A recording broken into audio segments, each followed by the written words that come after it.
Can a simple woman solve one of the hardest problems in mathematics? Watch as Angela takes on the Hodge Conjecture and shocks the world. The University of East Anglia stands tall and proud, its grand stone buildings stretching against a backdrop of cloudy skies. Inside the lecture hall, the air is thick with intellectual tension. Bookshelves line the walls, filled with academic journals, and large windows let in the soft glow of afternoon light. The room is massive, with tiered rows of students sitting at attention. They are eager, ready to soak in the wisdom of their revered professor, Professor Foley. His presence fills the space. The way he moves, talks, and even stands exudes authority. His academic robe flows as he paces, and his glasses sit just below his sharp gaze, which seems to assess and dissect everything around him. Angela Lewis is 32 years old, with soft brown eyes that hide a brilliance many don't expect. She has always dreamed of pursuing mathematics, but life never gave her the chance. Working a modest job in an office, Angela spent years longing to do what truly ignited her passion: study math. Her background, growing up in a small working-class neighborhood, meant that most saw her as ordinary, even when she didn't feel that way. But Angela knows she's capable. She's been studying in her spare time for years, absorbing textbooks, solving equations, and trying to teach herself what others take for granted. She's quiet, and her appearance, unassuming and simple, doesn't draw attention. Still, behind her reserved exterior lies a mind full of ideas, a fire that refuses to be snuffed out. Professor Foley is the epitome of academic elitism. In his 50s, with graying hair and sharp features, he is a brilliant but arrogant mathematician who prides himself on his knowledge and his ability to outsmart others. His reputation for being one of the top professors in his field is well earned, but he's also notorious for belittling students who don't meet his high standards. He has a particular disdain for anyone who isn't already from an academic family or from an esteemed background. Foley's ego is so large that it seems to take up the entire lecture hall, and he uses his intellectual power to mock and humiliate others. He's determined to prove that the world of academia is for the elite only, and everyone else should stay in their place. A mix of young, ambitious intellectuals who are eager to please Professor Foley and get ahead. Most are from privileged backgrounds, with their polished clothing and sharp minds reflecting their years of preparation. They're there to succeed, but there's a quiet competition among them, each trying to prove they are the best. Many of them have been conditioned to look down on anyone who doesn't meet their standard of excellence. As Angela enters, they notice her modest clothes and quiet demeanor, and quickly judge her as out of place. The whispers float through the room as she moves towards her seat in the back. She's already used to the looks, the judgment about her age, her simple appearance, and the fact that she's not fresh out of high school. Angela takes her seat, feeling the quietness of the room intensify as she pulls out her notebook and pen. She knows she doesn't belong here by traditional standards, but she's determined to prove that she does. Professor Foley steps to the front, launching into a lecture on the Hodge Conjecture. He talks about algebraic geometry, a complex theory that has challenged mathematicians for years. As he explains, his voice is smooth and confident, his eyes scanning the room as if daring someone to challenge him. It's clear he takes great pride in this subject, and he expects everyone in the room to bow to his knowledge. "Now, class," he says, his voice dripping with superiority. "Today's challenge is a real one. The Hodge Conjecture is something few can grasp. Let's see how well you really understand it. To make this interesting, I'll write a related problem on the board." As he writes the complex equation on the board, Angela's mind races. She's been reading up on the Hodge Conjecture for years, and although the problem seems tricky, she knows she can solve it. But she doesn't expect the challenge that's coming. Professor Foley finishes writing the equation and turns to face the class. "All right, who can solve this?" he says, smirking as he looks around. The room is silent. He scans the faces of the students, all of whom look down at their notebooks or avoid making eye contact. Then he pauses. His eyes fall on Angela. The moment stretches out. "Angela," he says, his voice colder than before, "let's see if someone from the common world can solve this. You work in an office, don't you? Maybe you've had enough time to pick up a bit of math. Why don't you try your hand at this equation?" A wave of silence washes over the room. Angela can feel her heart skip a beat. Every eye is now on her. The other students exchange glances, some trying to hide their amusement, others genuinely curious to see what will happen. Angela takes a deep breath, her fingers trembling for a moment. But she stands up slowly, her resolve hardening. She walks to the front, the eyes of the entire class on her.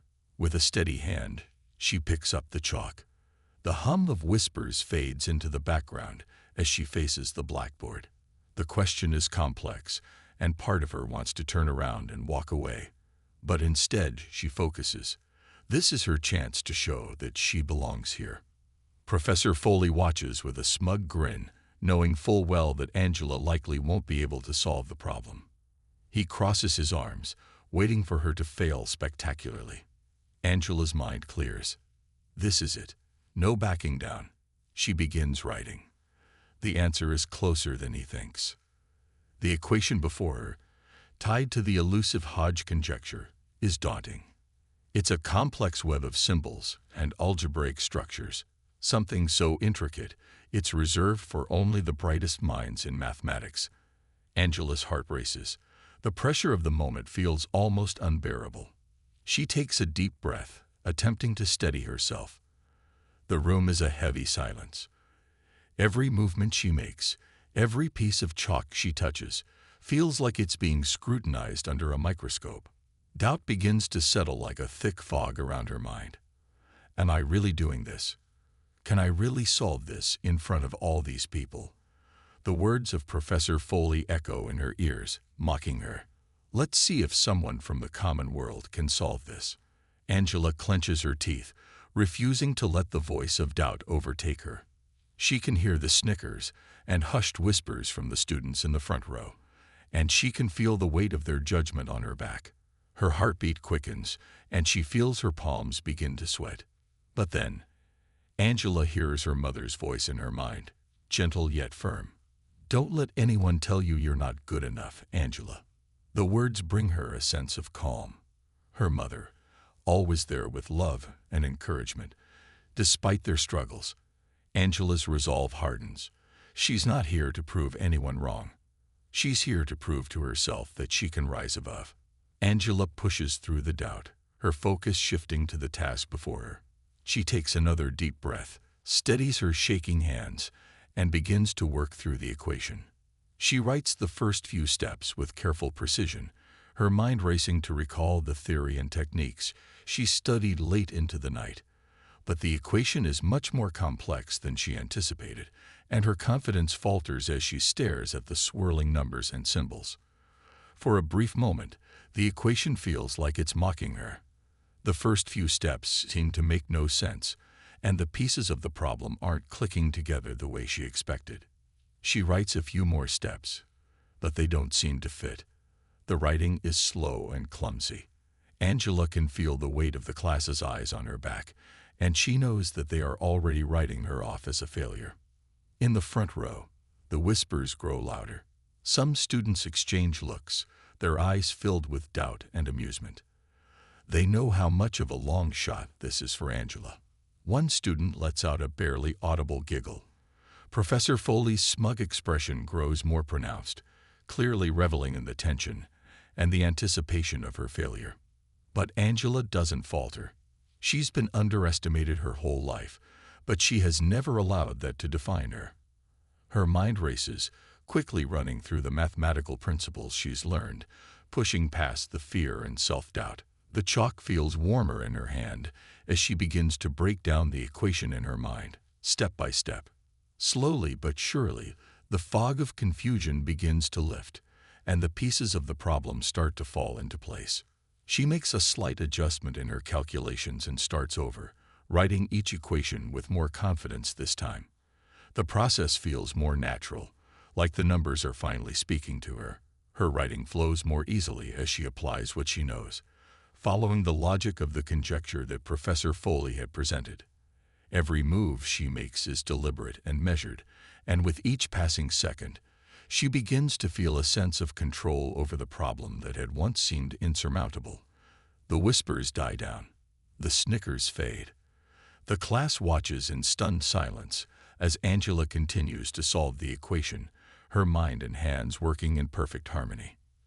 But despite the building momentum in her mind, there's one thing she can't shake: the sound of Professor Foley's faint chuckle. She knows he's waiting for her to fail. His eyes, now narrowed in condescension, remain fixed on her, but Angela's resolve is stronger than ever. With the final stroke of the chalk, Angela steps back from the board, her breathing steady, her heart pounding with a mixture of pride and anticipation. The equation is complete. The answer is in front of her. The lecture hall remains silent. It's as if time has stopped. Her heart beats in her chest, pounding with the realization that she's crossed a threshold. The equation she's just solved is beyond anything she should have been able to solve. But in that moment, as she looks at her work, it's all she can think about. She did it. The students who had once snickered and whispered now sit frozen in their seats. Professor Foley's gaze is locked onto the chalkboard, his sharp eyes scanning every number, every symbol with growing disbelief. Angela watches him carefully. She knows that if anyone can recognize what she's done, it's him. And in this moment, it's clear that the truth of what she's accomplished is sinking in, both for him and for everyone else. The students shift uncomfortably in their seats, a few exchanging quick glances. The tension is thick enough to cut with a knife. Angela, despite the nervous energy buzzing in her chest, stands completely still, her eyes locked on Foley. And then the twist happens. Professor Foley takes a step forward, still staring at the chalkboard, his usual smirk replaced by a look of sheer confusion. He reaches for the chalk, his hand trembling slightly as he begins to go over Angela's work, tracing the equations with shaking fingers. The chalk screeches across the board, a sound that breaks the silence and makes the entire room hold its breath. His eyes dart back and forth across the solution Angela has written. He doesn't speak for a long while. His hand pauses over the final answer, and he stares at it, frozen, his face blank with disbelief. Slowly, the realization begins to sink in. There is no mistake. Angela has solved the problem. Not only has she solved it, but she's done so with an elegance and clarity that even he, with all his intellectual arrogance, cannot deny. Foley's hand lowers from the chalkboard, his fingers curling into a fist as he glances at the students. The room remains dead silent, but this time, it's a silence filled with awe, not mockery. Angela watches him, sensing the change, her heart beating faster as the weight of the moment settles in. With a shaky hand, Foley grabs the chalk again and begins to double-check the numbers. But this time there's a subtle shift in his demeanor. There's no mistake. The equations all align perfectly. The work on the board is flawless. She's done it. Angela has solved the unsolvable. The room, which moments ago was filled with skepticism and laughter, is now filled with stunned silence. The students are no longer whispering or smirking. Instead, they stare at Angela, their mouths agape. Their disbelief is palpable. Some are even shaking their heads in astonishment, as if they cannot fathom what they've just witnessed. Angela stands in place, her eyes never leaving the chalkboard, as if in disbelief herself. It's real. She's done the impossible. She's proven them all wrong. As Professor Foley steps back, a ripple of muttered astonishment passes through the class. Impossible. A student whispers under their breath. She solved it, all by herself. Angela's lips tremble. The weight of the moment has yet to fully settle on her, but it's there, on the edges of her thoughts, the corner of her mind. The impossible has become possible. The doubts, the mockery, the assumptions, they all melt away. Now, all that remains is the truth. With one simple equation, Angela Lewis has shattered every expectation. The lecture hall is now filled with murmurs, a distinct shift in the atmosphere. The tension from earlier has evaporated, replaced by a sense of awe and disbelief. No longer are the students whispering in mockery or waiting for Angela to fail. Instead, they're transfixed by her quiet brilliance. The sunlight streaming through the windows seems brighter now, as though it's shining a spotlight on her moment of triumph, illuminating her in a new light. What had once been a room filled with skepticism is now one of reverence. Professor Foley stands motionless in front of the chalkboard, his eyes fixed on the equations Angela has so effortlessly solved. He's speechless, his usual sharp wit and arrogance swallowed up by the realization that Angela, the woman he had deemed unworthy of his attention, had just done something extraordinary. For the first time in a long time, the great Professor Foley is humbled. His pride, once so towering, now feels fragile and broken beneath the weight of Angela's intellect. I was wrong," he mutters, his voice barely above a whisper. His usual condescending tone has faded, replaced by something more sincere, though still laced with disbelief. "You've done something no one else in this room could have." Angela stands still, a wave of satisfaction washing over her. This isn't just about solving the equation anymore. It's about proving to herself and everyone else that she belongs here. She's not just the woman with humble beginnings. She's not just someone who had to fight for every opportunity. She's a mathematician, a genius in her own right. And now, no one can take that away from her. The students, who had once looked down on her, now sit in stunned silence, processing what they've just witnessed. The whispers of disbelief slowly give way to a soft but sincere applause. It starts with a single clap from one of the students near the front row, but it quickly catches on.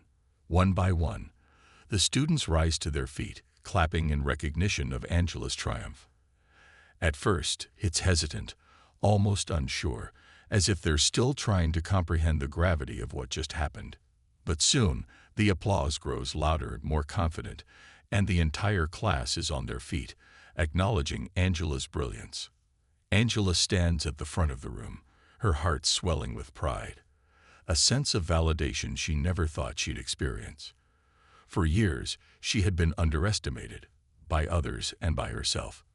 But today, she's proven that she is more than just the sum of her circumstances. She is a force to be reckoned with. Professor Foley, standing slightly behind the students, nods slightly, acknowledging the truth of what has just unfolded. His smugness from earlier is replaced by quiet admiration. The arrogant professor who once dismissed Angela as nothing more than a humble office worker now knows that she is someone who deserves to be in this space, someone who has the potential to change the very field he holds so dear. As Angela gathers her things and prepares to leave the lecture hall, the applause fades, but the sense of accomplishment doesn't. She exits the room not just with the respect of her peers, but with the respect of herself. She's made it. She's proven to everyone, but most importantly, to herself, that she is capable of far more than they ever thought. This moment marks the beginning of a new chapter, one where she is no longer confined by her past or her doubts. Thanks for watching. Endeavor to let us know where you are listening from. And don't leave without subscribing, liking, and commenting. Kindly watch other related stories on my channel. I love and appreciate your support and continued engagement. From my heart to your ears, thank you. Bye for now.